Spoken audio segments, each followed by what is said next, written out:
శ్రీ గురుభ్యో నమః. శ్రీ మహాగణపతి నమః. కర్కాటక రాశి వారికి రాబోతున్నటువంటి మార్చి నెల ఎలా ఉండబోతుందని చూద్దాం. కర్కాటక రాశి వారికి మార్చి నెలలో సానుకూలమైనటువంటి ఫలితాలు గోచరిస్తూ ఉన్నాయి. వృత్తిపరంగా వ్యాపారపరంగా ఈ రాశి వారికి కొంచెం గ్రహస్థితిలో రాబోతున్నటువంటి మార్పులు, కొన్ని మార్పు చేర్పులు కూడా చేయబోతున్నాయి. ముఖ్యంగా కర్కాటక రాశి వారికి గత 2.5 సంవత్సరాలుగా అనుభవిస్తున్నటువంటి కొన్ని ఆరోగ్య సమస్యలు, అదేవిధంగా ఫైనాన్షియల్ ఇష్యూస్ ఏవైతే ఉన్నాయో వాటి నుంచి కొంచెం రిలాక్సేషన్ అయితే పొందగలుగుతారు. అంటే శని అష్టమంలో సంచారం, అంటే అష్టమంలో ఉన్నటువంటి శని సంచారంలోంచి కొంచెం విముక్తి పొందగలుగుతారు. అష్టమంలో ఉన్నటువంటి సంచారం ఏదైతే ఉందో అది మార్చి 29వ తారీఖు నుంచి ఇది విముక్తి పొందగలుగుతారు. అష్టమంలో ఉన్నటువంటి శని ఎప్పుడైతే భాగ్యస్థానంలోకి మారుతాడో అప్పుడు కొంచెం ఈ యొక్క రాశి వారికి ఆరోగ్యపరంగా మరియు అదేవిధంగా ఫైనాన్షియల్ ఇష్యూస్ ఏవైతే ఉన్నాయో వాటి నుంచి కొంచెం రిలీఫ్ అనేది పొందగలుగుతారు. అదేవిధంగా కుటుంబ సంబంధ బాంధవ్యాల గురించి ఏదైతే పరితపిస్తున్నారో వాటి నుంచి కూడా కొంచెం రిలీఫ్ అనేది పొందగలుగుతారు. ఈ యొక్క మార్చి నెలలో జరగబోతున్నటువంటి శనిగ్రహ సంచారం అనేది ఈ రాశి వారికి చాలా ఇంపార్టెంట్ ఒక రిలీఫ్గానే చెప్పచ్చు. అదేవిధంగా ఈ రాశి వారికి గ్రహస్థితిలో రాబోతున్నటువంటి మార్పుల్లో ఈ యొక్క మార్చి నెలలో వచ్చేటప్పటికి కొంచెం సామాన్యమైనటువంటి ఫలితాల కన్నా బెటర్గా ఉంటుంది. ఫిబ్రవరి కన్నా మార్చి అనేది కొంచెం బెటర్ అండ్ ఎంకరేజింగ్గా ఉంటుంది. వృత్తిపరంగా వ్యాపారపరంగా సానుకూలమైనటువంటి ఫలితాలు గోచరిస్తూ ఉన్నాయి. ముఖ్యంగా విద్యా సంబంధితమైన విషయాల్లో విద్యార్థులు బాగా రాణించగలుగుతారు. విద్యా విషయాల్లో పనిచేస్తున్నటువంటి ఎవరైతే ఉన్నారో టీచర్స్ కానీ లెక్చరర్స్ కానీ ఎవరైతే ఉన్నారో ఆ యొక్క ప్రొఫెషన్లో ఉన్నటువంటి వారికి ఒక సానుకూలమైనటువంటి ఫలితాలు పొందగలుగుతారు.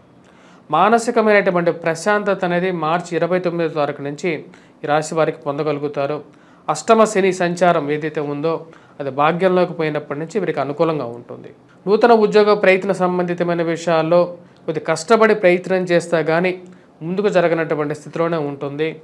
గురువు యొక్క అనుకూలమైనటువంటి స్థితి రీత్యా బంధువులు స్నేహితులతో కొంత సయోధ్య అనేది పొందగలుగుతారు. వారి యొక్క సహాయం ద్వారా అయినా సరే ఉద్యోగ ప్రయత్నాల్లో సానుకూలమైనటువంటి నిర్ణయాలు, సానుకూలమైనటువంటి దృక్పథంలోకి ముందుకు వెళ్ళాలని చెప్పి నిర్ణయించుకుంటారు.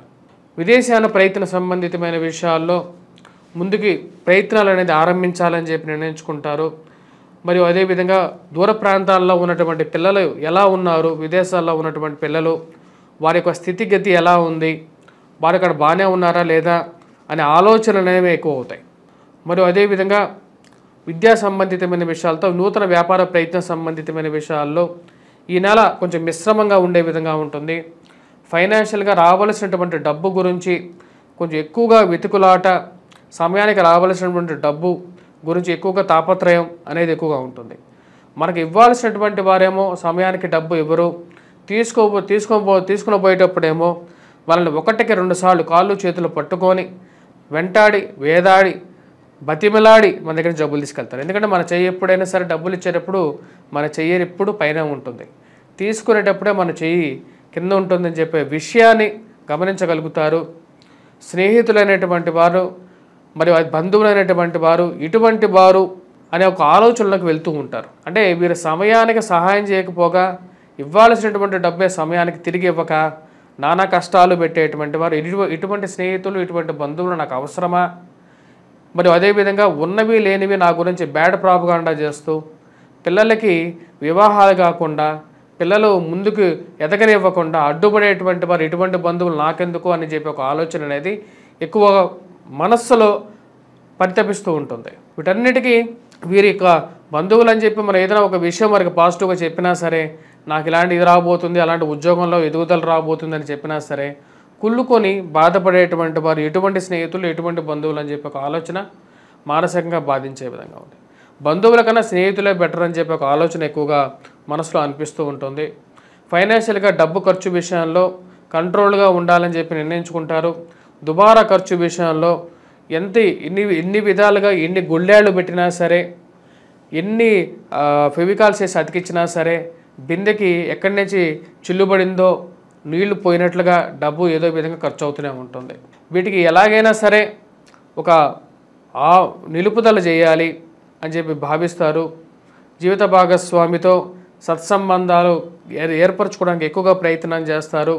చిన్న చిన్న మనస్పర్ధలు ఏవైతే ఉన్నాయో అవి పెద్ద చిలికి గాలివానగా మారకుండా ఇద్దరు కూర్చొని మాట్లాడుకోవాలి. అదే మంచిది అని చెప్పి చెప్పాలని చెప్పి నిర్ణయించుకుంటారు. భార్యాభర్తల సయోధ్య మరియు అదేవిధంగా కుటుంబంలో జరుగుతున్నటువంటి కలతలు, భూ సంబంధితమైనటువంటి లావాదేవీలకి మాటలతో పరిష్కారం చేసుకోవాలి. ఇవి పోలీస్ స్టేషన్లో మరియు అదేవిధంగా కోర్టు పంచాయతీల దాకా తీసుకెళ్ళకూడదని చెప్పి నిర్ణయించుకుంటారు. ఆ విషయాన్ని క్లియర్గా పెద్దలకి చెప్పేసేసి ఒప్పించగలుగుతారు. ఆ విషయంలోనే ముందుకు వెళ్తూ ఉంటారు. మీ మనసులో ఉన్నటువంటి మంచితనానికి ఆ దైవబలం అనేది ఎప్పుడూ మీ వెంట ఉంటుందని చెప్పి నమ్ముతారు.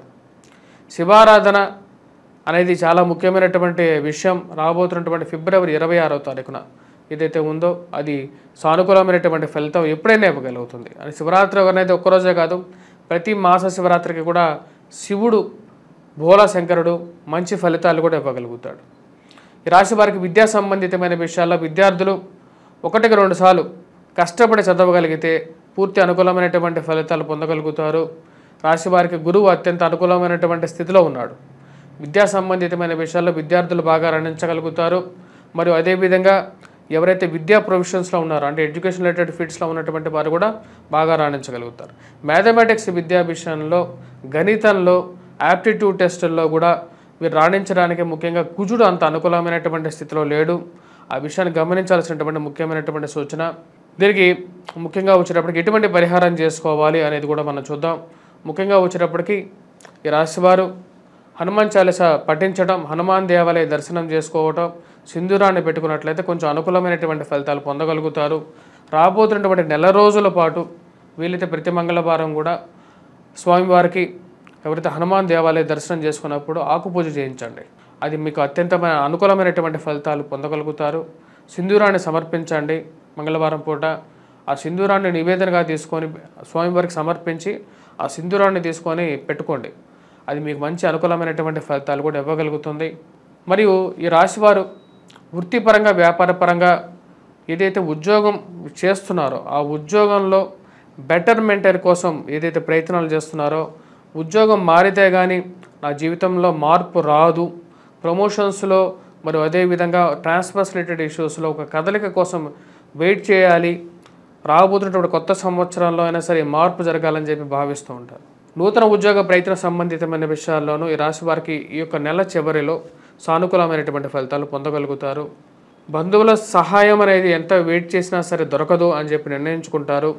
స్నేహితులైనా సరే కొంచెం సహాయం చేస్తారని చెప్పి ఒక నమ్మకంతో వారి యొక్క సహాయం కోసం ప్రయత్నం చేస్తూ ఉంటారు. ఈ రాశివారు మరికొన్ని పరిహారాల్లో ముఖ్యంగా వచ్చేటప్పటికి అష్టమ శని సంచారం ఉంది కాబట్టి వెంకటేశ్వర స్వామి దేవాలయ దర్శనం చేసుకోండి. ముఖ్యంగా వచ్చేటప్పటికి వాటితో పాటు ఈ రాశి వారికి షష్టగ్రహ కూటం అనేది జరగబోతున్నది. దాని గురించి కూడా సపరేట్ వీడియో చేయడం జరుగుతుంది, దాన్ని కూడా చూడండి. స్వస్తి. శ్రీ గురు బ్రహ్మ శ్రీ మహాగణపతి నమః. మా యొక్క వంగరవారి గంటల పంచాంగం అనేది మార్కెట్లోకి అవైలబిలిటీగా రావడం జరిగింది. ఇక పంచాంగాన్ని మనం చూసినట్లయితే తిదివార నక్షత్ర కరణ యోగాలని మనం పంచాంగ గణన చేయడం జరుగుతుంది. పంచాంగ సిద్ధాంతంలో వచ్చేటప్పటికీ మనకు ముఖ్యంగా పంచాంగ పరిజ్ఞానం అనేది హిందూ ధర్మంలో చాలా ముఖ్యం. ముఖ్యంగా ముహూర్తాలు కానీ లేకపోతే రాశి ఫలాలు కానీ గ్రహగతులు కానీ గణించి వాటితో పాటు వాటి యొక్క స్థితిగతులు జరగబోయేది ఎటువంటి పరిస్థితులు రాబోతున్నటువంటి విశ్వావసునామ సంవత్సరంలో దీనిలో క్లియర్గా రాయడం జరిగింది. దీని యొక్క వెల 99 రూపాయలే. ఇది మన ఇంట్లో ఉంటే ఎప్పుడైనా సరే పంచాంగం మన ఇంట్లో ఏదైనా సరే ఒక శుభకార్యానికి లేకపోతే ఏదైనా సరే ఒక విషయంలో మనకు డౌట్స్ కానీ అంటే సందేహం కానీ వచ్చినా సరే ధర్మ సందేహాలు కానీ వాటి క్లియర్గా నివృత్తి చేసుకోవడానికి చాలా ఉపయుక్తంగా కూడా ఉంటుంది. మీరు కావాల్సినటువంటి వారు ఈ యొక్క నెంబర్ని సంప్రదించండి. మీ పంచాంగాన్ని 10 మందికి పంచిపెట్టడం కూడా పూర్వజన్మ సుకృతంలాగా ఉన్నటువంటి పాపాలకి దోషాలకి నివృత్తి జరుగుతుంది. స్వస్తి.